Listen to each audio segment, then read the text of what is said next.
নমস্কাৰ এই মুহূৰ্তত আহি পৰিছে ৰাতিপুৱাৰ কেইবাটাও গুৰুত্বপূৰ্ণ খবৰ আজি হৈছে 29 অক্টোবৰ অসমৰ লগতে ভাৰতৰ বিভিন্ন প্ৰান্তৰ পৰা কেইবাটাও গুৰুত্বপূৰ্ণ খবৰ যুগুতোৱা হৈছে আৰু এনে ধৰণৰ খবৰসমূহ নিতৌ চাবৰ কাৰণে চেনেলটো সাবস্ক্ৰাইব কৰি ভিডিঅ'টোত এটা লাইক কৰি দিব এই মুহূৰ্তত জনাইছো এটা ব্ৰেকিং নিউজ ত্ৰিপুৰাত আমাৰ মুছলমান ভাতৃসকলক নিৰ্মমভাৱে হত্যা কৰা হৈছে হিন্দুৰ নামত ঘৃণা আৰু হিংসা কৰা হিন্দুসকল ভণ্ড হিন্দু নহয় তেওঁলোক সৰকাৰে কিমান দিনলৈ অন্ধ হোৱাৰ ভাও ধৰি থাকিব বুলি মন্তব্য কৰিছে কংগ্ৰেছৰ যুৱৰাজ ৰাহুল গান্ধীয়ে এই মুহূৰ্তত জনাইছো এটা ব্ৰেকিং নিউজ ৰাহুল গান্ধীয়ে নিজে এই কথা উল্লেখ কৰিছে যে ত্ৰিপুৰাত মুছলমান ভাতৃসকলক নিৰ্মমভাৱে হত্যা কৰা হৈছে হিন্দুৰ নামত তেওঁলোকে ঘৃণা আৰু হিংসা কৰা পৰিলক্ষিত হৈছে আৰু যিসকলে হিংসা আৰু ঘৃণা বিয়পাইছে তেওঁলোক হিন্দু নহয় তেওঁলোক ভণ্ড বুলি মন্তব্য কৰিছে ৰাহুল গান্ধীয়ে পৰৱৰ্তী খবৰটো হৈছে এইবাৰ সত্যৰঞ্জন বৰাই আমচুক উদ্দেশ্য কৰি এক সমালোচনা কৰিছে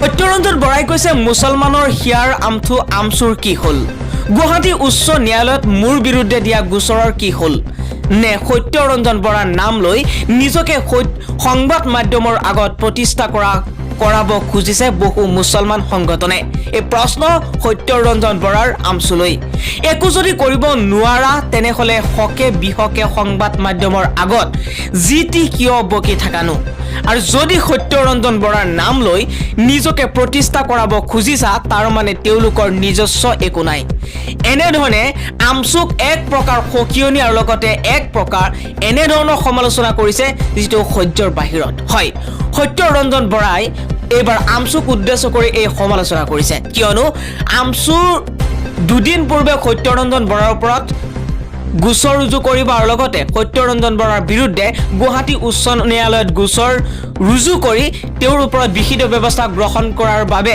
দাবী জনাইছিল আৰু কৈছিল সংবাদ মাধ্যমৰ আগত এতিয়ালৈকে সত্যৰঞ্জন বৰাৰ ওপৰত কোনো গোচৰ গুৱাহাটী উচ্চ ন্যায়ালয়ৰ পৰা দিয়া হোৱা নাই যাৰ বাবে তেওঁ সংবাদ মাধ্যমৰ আগত এক প্ৰকাৰ সকিয়নিৰ লগতে সমালোচনা কৰিছে আমচুক নিজৰ পৰিচয় লুকাই হিন্দু যুৱতীক বিবাহ কৰাই এতিয়া চলাইছে অকথ্য নিৰ্যাতন কোন এই ৰফিউল হুছেইন শিৱসাগৰ থানাত এজাহাৰ দাখিল কৰা হৈছে দোষীক শাস্তিৰ দাবী উজনি অসম মুছলিম কল্যাণ পৰিষদৰ শিৱসাগৰত এগৰাকী হিন্দু যুৱতীক মুছলমান যুৱকে ধৰ্মীয় প্ৰবঞ্চনাৰে নিৰ্যাতন চলোৱা বুলি গুৰুতৰ অভিযোগ উত্থাপন কৰিছে অভিযোগ অনুসৰি শিৱসাগৰৰ ৰফিউল হুছেইন নামৰ ব্যক্তিজনে প্ৰেমৰ জাল তৰি ৰাজ হাজৰিকা ওৰফে ৰাজীৱ হাজৰিকা নাম লৈ বামুণৰ বানমুখৰ নিতু ৰাজখোৱাক 2017 চনত হিন্দু প্ৰথাৰে বিয়া কৰাইছিল কিন্তু বিয়াৰ 3-4 মাহৰ পিছতে নিতু ৰাজখোৱাই ৰাজ হাজৰিকাৰ প্ৰকৃত নাম ৰফিউল হুছেইন তথা মুছলমান ব্যক্তি বুলি জানিব পাৰে কেৱল ইমানেই নহয় ৰফিউলে ইতিপূৰ্বে 2-3 যুৱতীক বিয়া কৰাইছিল বুলি জানিব পৰা গৈছে প্ৰকৃত ছবিখন পোহৰলৈ অহাত নিতু ৰাজখোৱাই প্ৰতিবাদ কৰিছিল যদিও মাতৃগৃহই মুছলমান ব্যক্তিলৈ বিয়া হোৱা বুলি জানিব পাৰি কন্যাৰ সৈতে সম্পৰ্ক বিচ্ছেদ কৰিছিল আৰু অকলশৰীয়া হৈ পৰিছিল নিতু ৰাজখোৱা এনে অৱস্থাত উপায়হীন হৈ পৰে নিতু ফলত যুৱতীগৰাকীৰ নাম আইছা হাজৰিকালৈ পৰিৱৰ্তন কৰাৰ লগতে জোৰ কৰি মুছলমান ধৰ্মলৈ ধৰ্মান্তৰিত কৰিছিল আৰু তদুপৰি ঘৰৰ পৰা বাহিৰলৈ ওলালে বুৰখা পৰিধান কৰিহে ওলাবলৈ দিছিল আৰু এই বুলি অভিযোগ উত্থাপন কৰিছে যুৱতীগৰাকীয়ে এনেধৰণৰ প্ৰবঞ্চনা কিয় এইখন অসমত ছোৱালীসকলৰ লগত হৈছে এইখিনি যুৱতীগৰাকীয়ে সহ্য কৰি আহিছিল যদিও বৰ্তমান নিতু ৰাজখোৱা ওৰফে আইছাৰ ভৰণ পোষণৰ দায়িত্ব ৰফিউলে নোলোৱাত বাৰুকৈয়ে বিপাঙত পৰিছে ভৰণ পোষণৰ দায়িত্ব লোৱাৰ পৰিৱৰ্তে নিৰ্যাতনহে চলোৱা বুলি অভিযোগ উত্থাপন কৰি আইছা হাজৰিকাই ৰফিউল হুছেইনৰ বিৰুদ্ধে শিৱসাগৰ সদৰ থানাত দাখিল কৰিছে এজাহাৰ হয় সংবাদ মাধ্যমৰ ফালৰ পৰাও আমিও ইয়াৰ বিৰুদ্ধে তীব্ৰ গৰিহণা দিছো এজন মানুহে নিজৰ পৰিচয় লুকাই অন্য এটা পৰিচয় লৈ বিয়া পতাটো এক জঘন্য অপৰাধ আৰু আইনে ইয়াৰ ওপৰত বিহিত ব্যৱস্থা কৰি এনেধৰণৰ কাণ্ড যিসকলে কৰিব বিচাৰে বা এনেধৰণৰ পৰৱৰ্তী সময়ত ভৱিষ্যতে যাতে এনেধৰণৰ কাণ্ড সংঘটিত কৰাৰ আগতে 100 বাৰ চিন্তা কৰিব লগা হয় ভাবিব লগা হয় চৰকাৰে ইয়াৰ ওপৰত বিহিত ব্যৱস্থা গ্ৰহণ কৰে যেন আৰু ইয়াৰ লগতে উজনি অসম মুছলিম কল্যাণ পৰিষদেও বৃহস্পতিবাৰে ৰফিউলৰ বিৰুদ্ধে থানাত এজাহাৰ দাখিল কৰাৰ লগতে কঠোৰ পদক্ষেপ লোৱাৰ দাবী জনাইছে নিজৰ প্ৰকৃত পৰিচয় লুকুৱাই ৰাখি ফাঁকি দি বিয়া পতা আৰু পিছত নিৰ্যাতন চলোৱা কাৰ্য উজনি অসম মুছলিম কল্যাণ পৰিষদে কেতিয়াও সহ্য নকৰে বুলি স্পষ্ট কৰি দিছে সংগঠনটোৰ মনিৰুল ইছলাম বৰাই পৰৱৰ্তী খবৰটো হৈছে ডক্টৰ হিমন্ত বিশ্ব শৰ্মালৈ লক্ষ্য কৰি এইবাৰ সমালোচনা কৰিছে শিখা শৰ্মাই কেইবাটাও মন্তব্য কৰিছে ডক্টৰ হিমন্ত বিশ্ব শৰ্মা সম্পৰ্কে। শিখা শৰ্মাই কৈছে হিমন্ত মুছলমানৰ নহয় বৰং অসমৰ ৰাইজৰ শত্ৰু।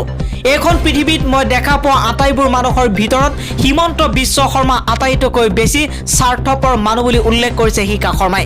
সকলো মানুহেই কম বেছি পৰিমাণে স্বাৰ্থপৰ।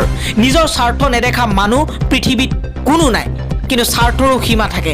স্বাৰ্থৰ লগত মানৱতা জড়িত থাকিব লাগে, স্বাৰ্থৰো বিভাগ থাকিব লাগে। শিখা শৰ্মাই উল্লেখ কৰা মতে তাজমহলৰ পৰা ভাৰতে 2018-19 বছৰটোত 86.48 কোটি টকাৰ ৰাজহ লাভ কৰিছে। মুঠ টিকট বিক্ৰী হৈছিল 70.9 লাখ,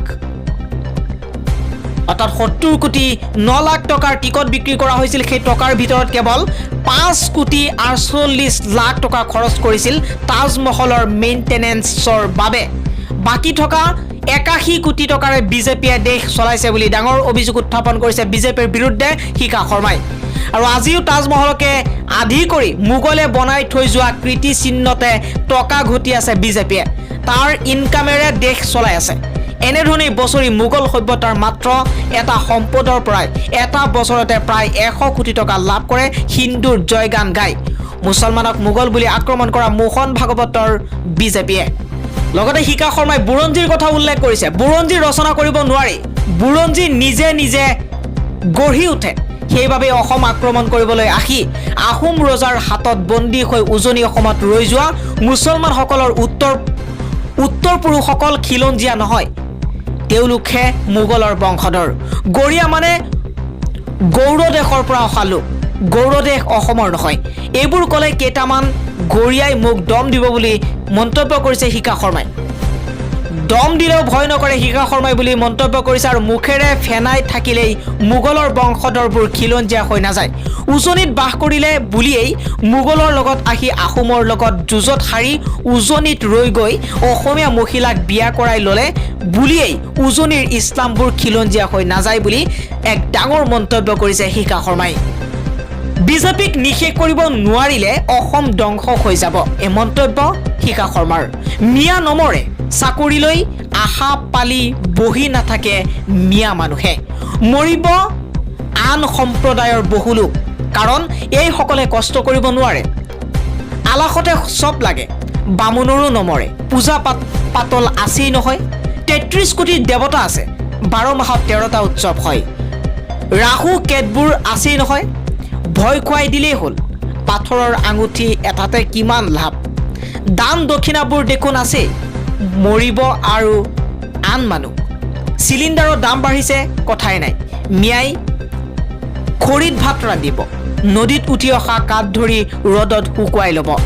বালিচৰত শাকৰ গুটি এমুঠি দলিয়াই দিলেই ভিটামিনেৰে ঠন ধৰি উঠিব মিয়াৰ দৰে পুৰা দেশ। জালখন নদীত পেলাই দিলে মিয়াৰ হাতলৈ দৌৰি আহে ৰদে বোৱা তেজাল দৰিকণা। ঔটেঙা এচকেলেৰে বান্ধি পেলালেও খনিকতে সতেজ হয় হিমন্তই ঘৃণা কৰা দাড়িৱালাবোৰৰ ভাগৰুৱা দেখা। এনেদৰে হিমন্ত বিশ্ব শৰ্মাক উদ্দেশ্য কৰি কেইবাটাও মন্তব্য কৰিছে অসমৰ বিশিষ্ট লেখিকা শিখা শৰ্মাই। শিখা শৰ্মাই লগতে হিমন্ত বিশ্ব শৰ্মা অকল মিয়াৰ নহয়, অকল মুছলমানৰ সমগ্ৰ অসমৰ মানুহৰ শত্ৰু বুলিও আখ্যা দিছে। লগতে কোনো হিমন্তই মিয়াৰ নোম এডালো লৰাব নোৱাৰে, এই মন্তব্য শিখা শৰ্মাৰ। কাৰণ মিয়া কৰ্মক্ষম জাতি, জলকীয়া খোৱা মিয়াৰ মগজু প্ৰখৰ। মিয়াই চব বুজি পায়, চবৰে মনৰ ভাৱ বুজি পায় মিয়াই। মিয়াক ধ্বংস কৰিবলৈ হিমন্তৰ পৰিয়ালৰ 1 কোটি বছৰৰ অধিক সময় লাগিব বুলি এক মন্তব্য কৰিছে শিখা শৰ্মাই। মৰিলো আমি বাকীবোৰ, গতিকে হিমন্তৰ কথাত ভুল গৈ বিজেপিক ভোট দি থকাটো আমাৰ মূৰ্খামি। ধৰ্ম পাছত, আগতে ল'ৰাৰ এডমিশ্যনৰ টকা, পূজা পাতল পাছত, আগতে চিলিণ্ডাৰটো আনিব লাগে। মাহেকীয়া বাজেটত ইমান খৰচ হ'লে হাতত টকা থাকিবনে? ৰাইজ আমাৰ পকেট মিয়াই উদং কৰা নাই, হিমন্তই কৰিছে, বিজেপিয়ে কৰিছে। কথাবোৰ ভাবক বুলিও মন্তব্য শিখা শৰ্মাৰ বিজেপিলৈ। আৰু বিজেপিক উদ্দেশ্য কৰি কেইবাটাও মন্তব্য, কেইবাটাও সমালোচনা কৰিছে শিখা শৰ্মাই।